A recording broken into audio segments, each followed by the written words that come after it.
Hey y'all, this is the start of my 1992 Nissan GTI-R engine build. I bought this car a few months back and flew from Ohio to DC to pick it up, drove it back home, but I didn't check the oil level and it was way too high from the previous owner doing an oil change. I spun a bearing.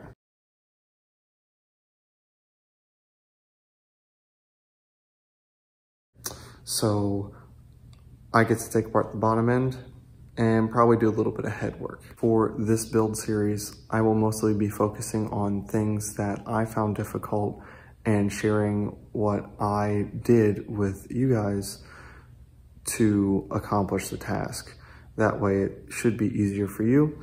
And if you have any questions, then you can reference the service manual. I'll put a link in the description so you can have access to that. One thing to note is this is my first time working with any SR platform, so this should be as much of a learning experience for me as it is for the rest of you guys. Here's the car. Cosmetically, it's not in too bad a shape. I already did start pulling parts of the engine in order to diagnose the issue. So you'll notice right away that the top mount intercooler is off, the radiator is out, and the turbocharger is out. All of those are sitting over there on the side of the car. So the factory service manual calls for the engine and the transmission to be dropped out the bottom of the car together. However, since we do not have a lift in this garage, we cannot accomplish that. So what we're going to do, or at least the plan, we'll see if that changes. We're going to separate the transmission from the engine, drop that out the bottom of the car. That way it gives us the room to shift the engine over to hoist out of the car. So the first big step into getting this engine out of the car is going to be pulling off the intake. All right, so got a little carried away last night over some beers and my roommate working on his car, but the intake manifold is off. Some of it was kind of a pain in the ass to get to, and the starter as well, forgot about that. But there are a few coolant hoses and a few air hoses, vacuum hoses that you have to pull out. They're on the back side of the intake, back there, that are really annoying to get to. That, and there was one more over here, I think. There was, where is this? This little guy right here. Went on the back side here. Just like that. And you're able to get to that one and that hose down there pretty easily. Or no, that hose. It was that coolant hose right there, that red one. And these two were kind of a pain in the ass to get to. If you go in through the passenger side out through the back, you can undo that clip, wiggle it out, get through the number 1 and number 2 throttle bodies on the intake, and you're able to pry those out with a long screwdriver. So the axles are out. The one with the side shaft here is the passenger side. It can be a real pain in the ass to get out, but you kind of just gotta take a pry bar right at the end of the side shaft there, and you kind of just gotta go for it. So with the drive shaft, your side shaft is separate from your main drive shaft through 6 bolts. You don't have to separate them, but I did just because I'm kind of stupid. Those are a pain to get to. But you do have to remove this side shaft to remove the transmission and the transaxle, just because this goes through both all the way over to the differential. The oil cooler, both gussets for the transfer and the power steering pump bracket are out. The oil cooler goes in right there. The gussets bolt in on those two there and on top there, and then obviously the power steering pump bracket. The order I removed it in is the power steering pump bracket, and then the left-hand gusset, then the oil cooler, then the upper gusset. You can remove the upper gusset before anything else, doesn't really matter, but pretty much you have to remove the lower gusset before removing the oil cooler. It makes it makes removing those bolts holding the oil cooler on a lot easier.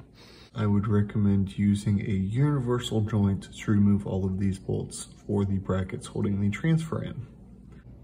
So here are the two gussets for the transfer. Like I was saying, I recommend using a universal for these three and these two bolts. They're angled slightly towards the block, so using a universal will allow you to get a little bit straighter on. This one's kind of a pain to get to. I ended up having to take a long ratchet and going out through the wheel well to break it loose, and then I could use a normal size ratchet to get the rest of the way off. There's a chance you might be able to take a mallet and hit a ratchet to break that loose. We did remove the speedometer pinion as well, which goes on top of the transfer right there. We have removed the engine mounting points. There's one there, one here, and then one up here. So the only thing holding in the engine right now is the hoist, this mount, and then the front mount right up there.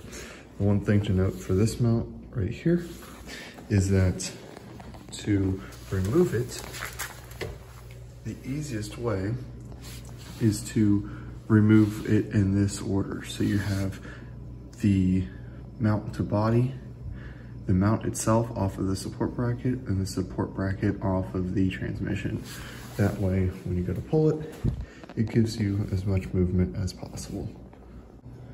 All right, so I know this is a big jump, but the engine's out.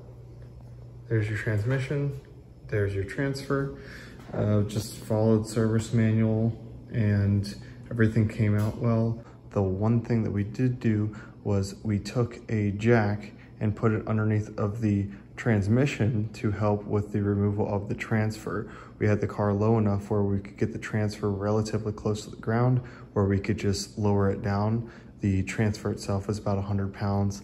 Not too bad, but a little heavy, so be careful. The transmission itself is about 125 to 150 pounds, a little bit heavier, but manageable. What we ended up doing after we took out the transfer is we bolted the transmission. We ran one bolt back up onto the block to hold it in place, put the hoist around the transmission, and then the jack underneath of the engine. That way we could support both, but we still had more freedom of movement with the hoist and the transmission. The transmission came out like a dream, dropped right out, and then your usual procedure for pulling out the block. So all in all, it really wasn't that bad. Also, one thing to note when pulling all this out is this really is a two-person job. You can do it with one, but it is very precarious and would be very difficult. So I would highly recommend telling a friend to come over, have a few beers, and get this out of the car. The one thing to note with the transfer when you're pulling it out is how long this shaft is. You can also see this end here through the end of your transmission, right back there. But the service manual calls for you to pull the transmission back about 2 inches off of the block, so that way you can slide this out, because this end will hit your body or your engine, the bottom part of your engine bay. So as long as you separate the transmission from your engine a little bit, obviously support everything, you should be good to go, then this will come right out. One thing that I would definitely recommend is to label your parts. I think that goes without saying.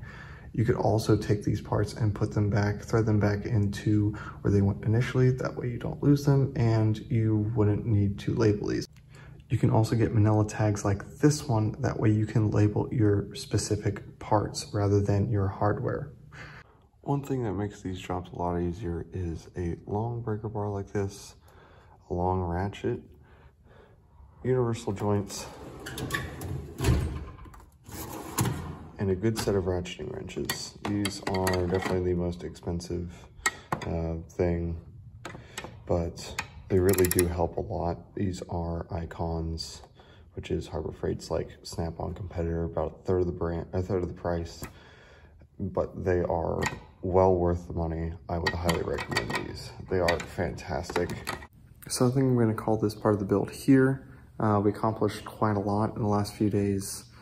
All in all, this whole process after work took me about a week, so not too bad. Some late nights, a lot of late nights. Honestly, right now it's like 3:30 in the morning, but the next video, we'll be getting into pulling off everything around the engine block and possibly pulling off the cylinder head, cleaning everything, and getting ready to look at everything that's in the bottom end. Maybe we'll do that next video, who knows. So if you found this video helpful and want to see more, please drop a comment down below, like, and subscribe. Thanks.